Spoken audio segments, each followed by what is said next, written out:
Hello everyone, I am अंकुर। पिछले video में हमने प्रोकैरियोट्स और यूकैरियोट्स में डिफरेंस देखा था। हमने कहा था प्रोकैरियोट्स वो ऑर्गेनिज्म होते हैं जिनकी सेल में ना तो न्यूक्लियस होता है ना मेम्ब्रेन बाउंड ऑर्गेनल्स होते हैं। वहीं पर यूकैरियोट्स वो ऑर्गेनिज्म होते हैं जिनकी सेल के अंदर न्यूक्लियस भी होता है और मेम्ब्रेन बाउंड ऑर्गेनल्स भी होते हैं। उस वीडियो में हमने एक यूकैरियोटिक सेल की स्टडी करी थी जो कि एनिमल सेल थी। इस वीडियो में हम एक और यूकैरियोटिक सेल जो कि प्लांट सेल होती है इसकी स्टडी करेंगे। प्लांट सेल का आकार कुछ इस तरीके से हेक्सागोनल होता है। ये प्लांट की प्लाज्मा मेम्ब्रेन के बाहर प्लांट की सेल में एक और लेयर होती है, एक और कवरिंग होती है, इसको हम कहते हैं सेल वॉल। एनिमल सेल की आउटर मोस्ट कवरिंग कौन थी? प्लाज्मा मेम्ब्रेन, वहाँ सेल वॉल नहीं थी। पर यहाँ पर प्लांट सेल की आउटर मोस्ट कवरिंग कौन है? Cell wall. यहाँ पर सेल वॉल सेलुलोज से मिलकर बनती है। यहाँ पर यदि आप देखोगे इस डायग्राम में तो यहाँ पर एक प्लांट सेल में लार्ज वैक्यूल पाया जाता है। देखिए यहाँ पर ये लार्ज वैक्यूल, यह लार्ज वैक्यूल सेल का बहुत ज़्यादा हिस्सा कवर कर लेता है, इसलिए न्यूक्लियस यहाँ पर सेंटर में ना होकर साइड में खसक जाता है। तो ये देखिए, ये न्यूक्लियस है, ये क्रोमेटिन फाइबर, ये न्यूक्लियोलस, ये न्यूक्लियर मेम्ब्रेन, ये न्यूक्लियर पोर्स। ये चीज़ हमने एनिमल सेल में भी देखी थी। न्यूक्लियर मेम्ब्रेन से अराइज हुए एंडोप्लाज्मिक रेटिकुलम, यहाँ पर राइबोसोम नहीं है तो ये हो गया स्मूथ एंडोप्लाज्मिक रेटिकुलम। यहाँ राइबोसोम है तो ये हो गया rough endoplasmic reticulum. Ribosome plant cell में भी एटीएस टाइप के ही होते हैं क्योंकि प्लांट सेल भी यूकैरियोटिक सेल है। एनिमल सेल में हमने देखा था गोल्जी बॉडी न्यूक्लियस के पास होती है, पर यहाँ पर देखिए गोल्जी बॉडी प्लाज्मा मेम्ब्रेन के पास होती है। प्लांट सेल की गोल्जी बॉडी को आप डिक्टायोसोम भी कहते हैं।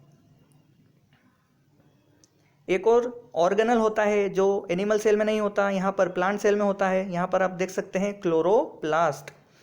क्लोरोप्लास्ट के अंदर बहुत सारे एक के ऊपर एक डिस्क लाइक स्ट्रक्चर पड़ी रहती है जिसको हम बोलते हैं थाइलेकोइड। ये जब मैं आपको क्लोरोप्लास्ट पढ़ाऊंगा तब डिटेल में बताऊंगा। इस थाइलेकोइड की मेम्ब्रेन के अंदर क्लोरोफिल पिगमेंट होता है और इसी क्लोरोफिल पिगमेंट के कारण प्लांट फोटोसिंथेसिस कर कर अपना खाना बना लेता है। तो इस चीज़ को फोटोसिंथेसिस वाले चैप्टर में और डिटेल में पढ़ेंगे। अभी आप देख सकते हैं कि क्लोरोप्लास्ट प्लांट की सेल में होता है। प्लाज्मा मेम्ब्रेन के अंदर जो फ्लूइड भरा है उसे साइटोप्लाज्म कहते हैं। ये जो लार्ज वैक्यूल है इसके अंदर जो लिक्विड भरा रहता है उसको सेप कहते हैं। ये सेप के अंदर पानी और मिनरल्स होते हैं। कुछ अन्य स्ट्रक्चर्स भी होती है सेल्स के अंदर जिसको माइक्रोबॉडी कहते हैं। माइक्रोबॉडी 3 प्रकार की होती है, स्फेरोसोम्स, परऑक्सीसोम्स एंड ग्लाइऑक्सीसोम्स। एक एक करके सभी को बाद में डिटेल में पढ़ेंगे।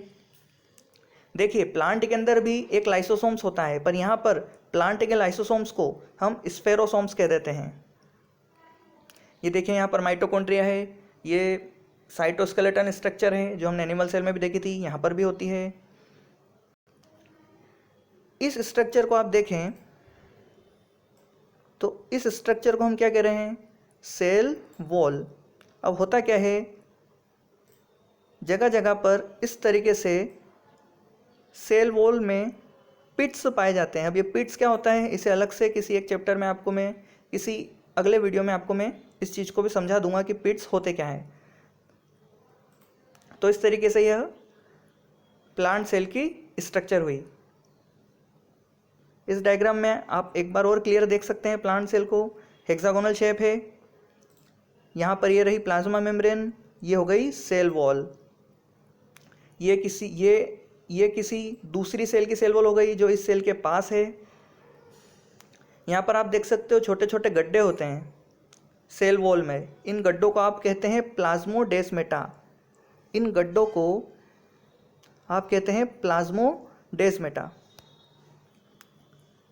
ये देखिए, ये क्लोरोप्लास्ट हो गया, ये माइटोकॉन्ड्रिया हो गया, ये गोल्जी बॉडी हो गई जिसको आप डिक्टायोसोम कहते हैं, ये न्यूक्लियोलस, ये क्रोमेटिन फाइबर, ये न्यूक्लियर मेम्ब्रेन, ये न्यूक्लियर पोर। तो ये पूरा एंटायर स्ट्रक्चर हो गया आपका न्यूक्लियस। यहाँ पर ये देखिए एक लार्ज वैक्यूल होता है सेंटर में जिसके कारण न्यूक्लियस सेंटर में ना होकर पेरीफेरी पर खिसक जाता है। रफ एंडोप्लाज्मिक रेटिकुलम है तो स्मूथ एंडोप्लाज्मिक रेटिकुलम भी है। राइबोसोम्स 80S टाइप के हैं। साइटोस्केलेटन स्ट्रक्चर्स यहाँ पर भी है। तो ये हो गई आपकी प्लांट की स्ट्रक्चर।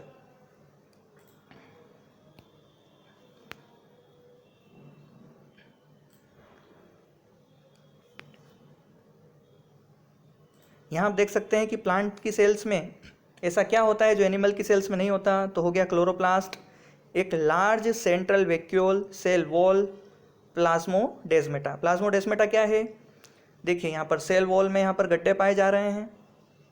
तो हो क्या रहा है, यह वाली सेल इसकी पास वाली सेल से डायरेक्ट कनेक्टेड होती है और इस कनेक्शन को हम कहते हैं प्लाज्मोडेस्मेटा। तो ये सारी चीज़ प्लांट की सेल्स में होती है, एनिमल की सेल्स में नहीं होती। तो इस तरीके से हमने एनिमल सेल और प्लांट सेल की मदद से यूकैरियोटिक सेल को समझा।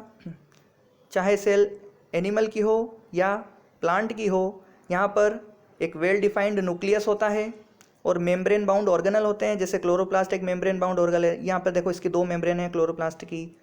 माइटोकॉन्ड्रिया भी मेम्ब्रेन बाउंड ऑर्गेनल्स है। तो जिस सेल के अंदर मेम्ब्रेन बाउंड ऑर्गेनल्स होते हैं, मतलब ऐसे ऑर्गेनल जिनके पास खुद की मेम्ब्रेन होती है, और जिन सेल के अंदर न्यूक्लियस होता है, ऐसी सेल्स को हम क्या कह देते हैं, यूकैरियोटिक सेल। और यूकैरियोटिक सेल जिस ऑर्गेनिज्म के अंदर होती है उसे कह देते हैं यूकैरियोट्स। अगले वीडियो में हम प्रोकैरियोटिक सेल को पढ़ेंगे। प्रोकैरियोटिक सेल मतलब उन सेल में हमें ना तो न्यूक्लियस मिलेगा ना ही मेम्ब्रेन बाउंड ऑर्गेनल्स मिलेंगे। Thank you.